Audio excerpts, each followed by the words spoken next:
Sika B on the beat. Ndivito Stafendin Vika businikao na sigadi ukashingirira zvinoita kuna Mwari iwe namata kusambo bataho hakata ndinongoramba ini ndichingoti rakuva netsojungata kurumba kwacho vatoneta vakugaya kundoditseta mishonga iyo yavakabata rakuva netsojungata kurumba kwacho vatoneta vakugaya kundoditseta mishonga iyo yavakabata gaisi vakandozvidzosera vakaona kuti mhuri ngatotambura vava vanosara vachitambura gaisi kuromba gara yamaziya kubata mushonga kunoda mazviwimbisa gaisi jungata rinomuraisa musati mabata tanga manzwisisa pamunenda mahwani anomutangisa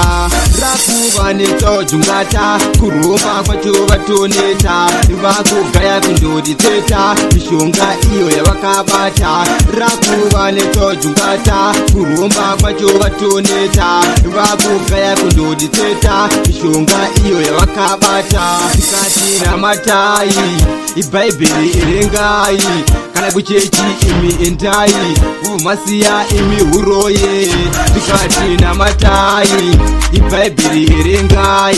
kana kuchechi imi endai masiya imi huroyi rakuva netsojungata kurumba kwacho vatoneta vakugaya kundoditseta mishonga iyo yavakabata rakuva netsojungata kurumba kwacho vatoneta vakugaya kundoditseta mishonga iyo yavakabata gaisi vakandozvidzosera vakaona kuti mhuri ngatotambura vabva vanosara vachitambura gaisi kurumba gara yamaziya kubata mushonga kunoda mazviwimbisa gaisi jungata rinomuraisa musati mabata tanga yamanzwisisa pamunenda mahwani anomutangisa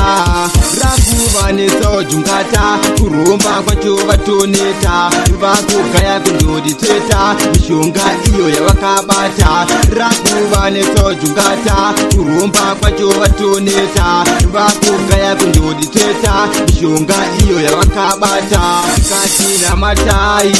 ibhaibheri erengai kana kuchechi imi endai masiya imi huroye tikati namatai